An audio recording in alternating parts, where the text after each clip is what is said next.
It looked like there was a power surge of sorts, and some of the lights have gone out in the building, so there's still obviously enough light to be able to play. I went over to the scorers table, and the officials said that obviously they would play, but that, yeah. The defense is pretty intense because these guys are fighting for jobs. Awesome challenging Xi. Yeah. Young players that in the big team, in the NBA team, really should not have that role and don't even attempt to exercise it. Xi Some don't, yeah. blocks it. But then they come here and they begin to flex that muscle. Yeah, no, and I think, you know, you see these guys, like, you get a chance to play in New York City for an up-and-coming young team. By the way, if you've been to their facility, not only is it one of the best facilities right now, it is the most picturesque facility of any of the 30 teams in the NBA. I mean, I mean, with a view to Manhattan. Yes. And with all sorts of amenities. I mean, it's a great place. If you're a young guy, it's a great place to be. Through the first quarter, as Zhou will go and step up to the line. There's Jared Allen resting, relaxing, and Xi to the line. The Rockets put Deng Adel in the game as well. The Summer League tournament continues tonight in Las Vegas on NBA TV and the ESPN app. Chicago, Dallas at 6:30 Eastern, then Atlanta, Indiana, and finally Golden State. There's more basketball fans in that country than there are people that live in the United States. And Canada. Yeah. Throw in Canada. Hunter with a three. Yeah, we'll do it. But you know, they love the NBA there. Many of the NBA players go over and make those trips in the summer to, you know, to show their shoe brands, the LeBrons and the Steph Currys. You mentioned the viewers, but from a participatory basis, it is the #1 sport. Right, right. It's one of 5 countries where basketball is the undisputed #1 sport. Ooh, I love that. Where you got to tell me that now. What are the other 4? The other one that I has guess? size. Well, we just saw one of his player owners, basketball crazy now. Think of some small countries in Europe that love basketball. Lithuania, there's one. Croatia. During his time, he moved the ball really well, but it's offline for Doyle. Guys like Milton Doyle who are playing in the G League and trying to again develop into NBA players as they retool this franchise. Inside, and she just brought the ball down. He gets hacked by Davis.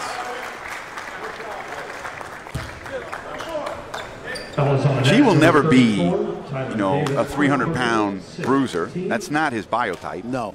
But he does. Again, he's shying from contact less and less and less. Yes. He always had the handle of the shot. Now it's the confidence and the ability to move around about the court.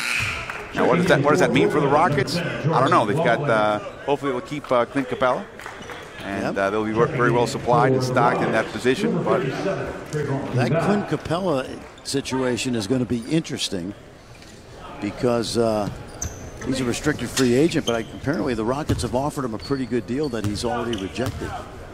Well, so, 5 years, $85 million, I think is one number. It's interesting. Things that you have to consider from an unintended consequences perspective.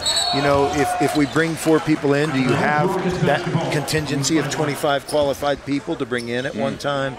You also, if you have 2 on the baseline, you would then mitigate or lessen the experience of certain officials, where we now have somewhat of a good flow from a mechanical perspective of how our mechanics balancing what you might gain up against what you might give up in that process.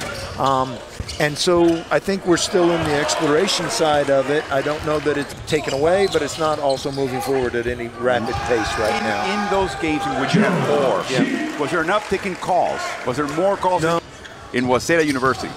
So who does he hire now to be the national team coach in Japan? Julio Lamas. Wow. The Argentine. In the United States. And so many of the international influences are now part of the NBA in college. The spread, pick and roll, big guys that can shoot, ready for the U.S. And then, of course, the U.S. came back and beat Cuba and did 5-1 in first round play. Jump ball situation. Checking in now for number 55, Trevor doesn't mind getting down and dirty. The Summer League tournament continues tonight in Las Vegas on ESPN2 and the ESPN app. Detroit faces Minnesota. Toronto faces Denver at 8 and 10 Eastern, respectively. You can also catch it on the ESPN app. Of course, Denver drafted Michael Porter Jr. out of Missouri with the 14th pick, and the thought was he slipped after being thought of as a top 3-4 pick because of backs, I believe. And his only basketball opportunity, to your point, was in Japan. And that really resurrected his career. You are so right. Of course, he ended up with George Karl in Seattle and has become a great NBA head coach. Watanabe. It's on. Dawson? No, Melton. Melton, yep. Look at that. Oh, backdoor. Right Extra there. pass, and here comes G. Yep. You can watch him. Shot by Dawson on the corner, in and out. She dealing. Call him a croupier because he's dealing them out in Vegas. That's 7-2, folks. Watch this. There's a nice pass by Melton to Zhou Chi. And then Big Joe, 7-2, playing like a point guard. That's a Sino step. That's not a Euro step. You can go from Beijing to Mongolia with that step. Didn't he have like 10 blocks in that still sponsor of the 76ers? Wow. They don't have really, I don't think they have much distribution in the States. But the fact that they've got that tie-in becomes a revenue. In our facility that work every day with everybody individually and give them that player development that they need. Jared Allen, we hear how he's described by people who know him, but you know him as well as anybody else. How is he personality-wise? He's great, man. He's definitely a quiet guy, but he comes in, works hard every day, and people know what you're going to get out of him. He shows up every day ready to play.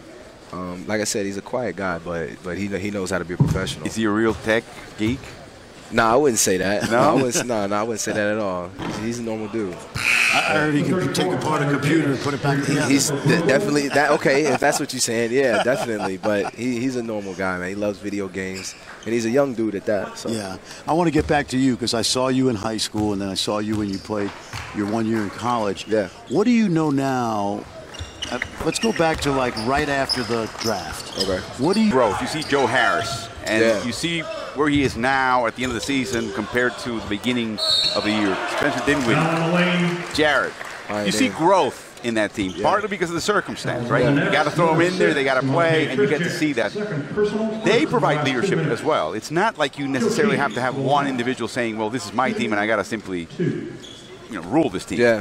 What's up, man? Yeah, I would say, guys, just being professional. Guys coming in every day, buying in. You get that individual time that you need, and it showcases throughout the year. A lot of guys have made that growth step, and I've seen it. Give a lot of credit to the player development guys that are like I said, county in the neighborhood, and you're also spending more time. The teammates are spending more time off the court. That's not necessarily.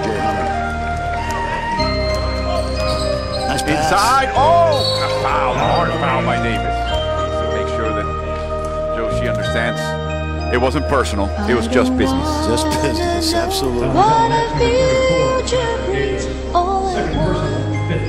He got rocked. Tyler Davis is 6'10", about 260, 265.